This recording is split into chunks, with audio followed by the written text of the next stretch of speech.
Hello and welcome to উদ্বোধন। আশা করছি তোমরা সবাই খুব ভালো আছো এবং সুস্থ আছো। তোমরা জানো এসএসসি জিডির পিইটি পিএমটির একদম দোরগোড়ায় আমরা চলে এসেছি, আর বেশি দিন নেই। যাদের রিশিডিউল হয়েছিল তাদের রিশিডিউল এক্সামিনেশান খুব শীঘ্রই মানে শেষ হয়ে যাবে। তারপরেই শুরু হবে মেডিকেল এক্সামিনেশান এবং ডকুমেন্ট ভেরিফিকেশান, যে প্রসেসটা রয়েছে সেই প্রসেসটা। তো মেডিকেল এক্সামিনেশনের তো একটা ভিডিও আমি অলরেডি আপলোড করে দিয়েছি, নেপালের একটা ভিডিও ছিল ওর চ্যানেল থেকে নিয়ে। তো মেডিকেল এক্সামিনেশনের একটা আইডিয়া তোমরা পেয়ে গেছো। মেডিকেল এক্সামিনেশনের কাট অফ নিয়ে অনেকের অনেক মতবাদ, বা ফাইনাল এক্সপেক্টেড কাট অফ নিয়ে অনেকের মতবাদ আছে, যে আপনি কিভাবে বলছেন বা আপনি কোন বেসিসে বলছেন বা আপনি পারেন কি না, হ্যান ত্যান অনেকে অনেক কথা বলেছে। অনেকে সেটা ভালোভাবে নিয়েছে, অনেকে সেটা খারাপভাবে নিয়েছে। তো বিষয়টা হচ্ছে আমার যেটা মনে হয়েছে, মানে আমার যেটা ব্যক্তিগত মতামত, আমি সেটাই তোমাদের বলেছি যে প্রিভিয়াস ইয়ারে এইরকম গেছিলো, এই বছর যদি প্রিভিয়াস ইয়ারের মতোই যায় তো এইরকমভাবে যেতে পারে, এবং সেই অনুযায়ী আমি বিভিন্ন ভাবে সেই নাম্বারগুলো বাড়িয়ে দিয়েছি, ঠিক আছে, এবং কমিয়েও দিয়েছি।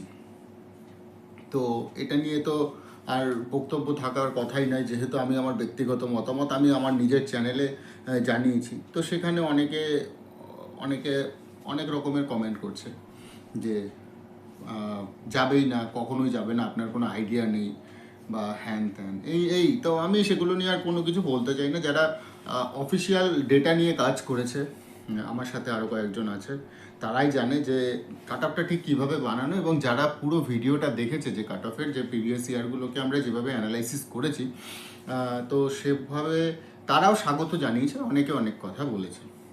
তো ঠিক আছে, সবাইকে নিয়ে চলতে হবে। আজকের এই ভিডিওটা হচ্ছে ডকুমেন্ট ভেরিফিকেশানে তোমাদের ঠিক কী কী জিনিস লাগতে পারে এসএসসি জিডি এক্সামিনেশন 2025-এ। তো এসএসসি জিডি 2025-এর ডকুমেন্ট ভেরিফিকেশানের যেটা প্রথমেই বলা রয়েছে, কারোর যদি ম্যাট্রিক মানে at the time of DAB and document verification the following document will be verified. কী কী ডকুমেন্ট ভেরিফাইড হতে পারে সেটা সেটা জানিয়ে দিয়েছে। তার মধ্যে প্রথমটা হচ্ছে ম্যাট্রিকুলেশন বা secondary examination certificate to prove age, name and educational qualification. তো মাধ্যমিকের অ্যাডমিট কার্ড, মাধ্যমিকের মার্কশিট এবং মাধ্যমিকের সার্টিফিকেট, এই সবকটাই তোমার লাগবে, এবং সেটা হতে হবে তোমার যেদিন লাস্ট ডেট হয়েছিল 14/10/2025-এর আগের দিন, মানে আগের দিনে তোমার সব এই তিনটে ডকুমেন্টসই একদম ঠিকঠাক থাকতে হবে, তার ডেটের আগে থাকতে হবে। এটা গেলো মাধ্যমিকের। উচ্চ মাধ্যমিকও যদি কারোর হচ্ছে তো উচ্চ মাধ্যমিকেও সেই ডেটের মধ্যেই হতে হবে। এবার কারোর যদি উচ্চ মাধ্যমিক তার পরে হয় তার সেক্ষেত্রে অসুবিধা নেই, সে মাধ্যমিকেরটাই শুধু দেখাবে, কোনো অসুবিধা আশা করছি হবে না। কেউ যদি গ্র্যাজুয়েশন দেখাচ্ছে, তো গ্র্যাজুয়েশন যদি কারোর মানে গ্র্যাজুয়েশন দেখিয়ে দিয়েছে কিন্তু গ্র্যাজুয়েশনের এখনও ফাইনাল এক্সামিনেশন হয়নি, সেক্ষেত্রে অসুবিধা হওয়ার কথা নয়, শুধুমাত্র মাধ্যমিকেই তোমার কাজ চলে যাবে। যারা ভয় পাচ্ছিলে যে উচ্চ মাধ্যমিক বা গ্র্যাজুয়েশন নিয়ে যদি সমস্যা হয় সেক্ষেত্রে। 2 নম্বর হচ্ছে ডোমিসাইল সার্টিফিকেট বা পার্মানেন্ট রেসিডেন্সিয়াল সার্টিফিকেট। এটা কম্পিটেন্ট অথরিটি থেকে নিতে হবে ডোমিসাইল সার্টিফিকেটটা। তো ডোমিসাইল সার্টিফিকেটটা যাদের এসডিও আছে বা মিউনিসিপ্যালিটি এরিয়া আছে, ডোমিসাইল সার্টিফিকেট এসডিও থেকেই ইস্যু হয়। তো এসডিও থেকে তোমাদের ডোমিসাইল সার্টিফিকেট নিতে হবে, এবং ডোমিসাইল সার্টিফিকেট নেওয়ার কিছু নিয়ম রয়েছে। যারা এসএসসি জিডি ক্যান্ডিডেট আছো তারা জানো যে ডোমিসাইল সার্টিফিকেটের জন্য ঠিক কী কী নিয়ম আছে এবং কোন ডেটের আগে থেকে। সেক্ষেত্রেও তোমাদের বলা রয়েছে যে 1/1/2025-এর আগের, মানে ডোমিসাইল সার্টিফিকেটটা হবে তো তোমার পুরনো ট্র্যাক রেকর্ড হিসেবে, মানে তুমি আগে যে কীভাবে ছিলে বা এই অঞ্চলে ছিলে কি না, সেহেতু একটা ভ্যালিড ডোমিসাইল সার্টিফিকেট লাগবে, ভ্যালিড এনসিসি সার্টিফিকেট লাগবে, এবং এনসিসি সার্টিফিকেটের ক্ষেত্রেও তোমার 1/1/2025-এর আগের ডেট তোমার অ্যাপ্লিকেবল হবে, ভ্যালিড এনসিসি সার্টিফিকেট, ঠিক আছে। কারোর যদি এসসি এসটি ওবিসি এবং ইডাব্লিউএস রয়েছে, তো সেক্ষেত্রে কি আছে, এসসি এসটি ওবিসি এবং ইডাব্লিউএস এর ক্ষেত্রে তোমার ডেট হতে হবে 14/10/2024-এর আগের ডেট পর্যন্ত কিন্তু, ঠিক আছে। 14/10/2000 আগের ডেট, এখানে একদম মানে একদম ভালোভাবে বলা রয়েছে যে 14/10/2024-এর আগের ডেটে যেন এগুলো সব ইস্যু হয়ে থাকে। এইবার বিষয় হচ্ছে ওবিসির যে তোমার প্রত্যেক বছরে যে তোমার রিনিউ করাতে হয়, তো রিনিউ ডেটটা রিনিউ ডেটটা তোমার এই বছরের মধ্যে হলেই হয়ে যাবে, কোনো অসুবিধা সেটার জন্য হবে না। এবং ইডাব্লিউএস এর ক্ষেত্রে যেটা আছে, তোমার finance income and asset certificate valid for the financial year 2024-25, issued on the basis of income for the financial year 2023-24, এই রকমভাবেই হতে হবে, ঠিক আছে, ইডাব্লিউএস এর ক্ষেত্রে। এবার কোনো একটা ডকুমেন্টস, এই যে এসসি এসটি ইডাব্লিউএস ওবিসি, এগুলো যদি কোনো একটা ডকুমেন্ট তুমি দিতে ফেল করছো, তো সেক্ষেত্রে তোমাকে একজন জেনারেল ক্যান্ডিডেট হিসেবে গণ্য করা হবে বলে এখানে বলা হয়েছে। আর একটা কথা বলা হয়েছে, যদি কোনো ক্যান্ডিডেট মনে হচ্ছে যে আগে ধরো ওয়েস্ট বেঙ্গলে ছিল কিন্তু চলে গেল ধরো ঝাড়খণ্ডে বা বিহারে চলে গেল এবং সেখানে গিয়ে এখন থাকছে, তো তার যে মাইগ্রেশনটা হয়েছে সেক্ষেত্রে তাকে কিন্তু একটা জেনারেল ক্যান্ডিডেট হিসেবেই ধরা হবে, ঠিক আছে। তো এই গেল তোমার ডকুমেন্ট ভেরিফিকেশনের একদম মানে পুঙ্খানুপুঙ্খ যা যা ডকুমেন্টস লাগবে সেইগুলো। আর মনে করে তোমরা তোমাদের যে ওই অ্যাডমিট কার্ডটা রয়েছে যে সিবিটি 1-এর, তো সিবিটির অ্যাডমিট কার্ডটা নিয়ে নেবে। ওই মেডিকেল বলছি, পিইটি পিএমটিতে তোমাদের যে পাশের যে ওটা রয়েছে মানে সার্টিফিকেট, তুমি যে পাস করেছো সেটা অবশ্যই নেবে। এবং এনসিসি যাদের রয়েছে, তো এনসিসি সার্টিফিকেটগুলো অবশ্যই নিতে হবে, ঠিক আছে। আর এখানে আর সেরকম কিছু বলা হয়নি। আর একটা কথা বলা রয়েছে যে তোমার একটা কথা দেখবে এখানে কত সুন্দরভাবে বলা রয়েছে, computer based examination will be about 2 times the number of vacancies. More number of candidate can be shortlisted against vacancies of SSB and NCB, ঠিক আছে। তো এসএসবি এনসিবির ক্ষেত্রে যেহেতু তোমার কোনো স্টেটের ওরা দেয়নি, ওরা একদম অল ওভার ইন্ডিয়ার হিসেবে দিয়েছে, তো তার জন্য ওই কথাটা ওরা লিখে দিয়েছে। তো ডকুমেন্ট ভেরিফিকেশনের জন্য যাদের যাদের আর কোনো ডাউট রয়েছে তারা অবশ্যই এই ভিডিওর সেকশানে কমেন্ট করে জানাতে পারো।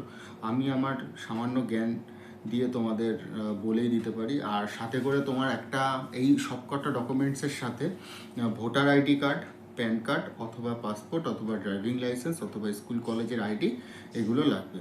আর একটা কথা বলে দিই, ডকুমেন্ট ভেরিফিকেশানে কোথাও মা বাবার কোনো ডকুমেন্টস কিন্তু লাগে না, আমি যতদূর জানি।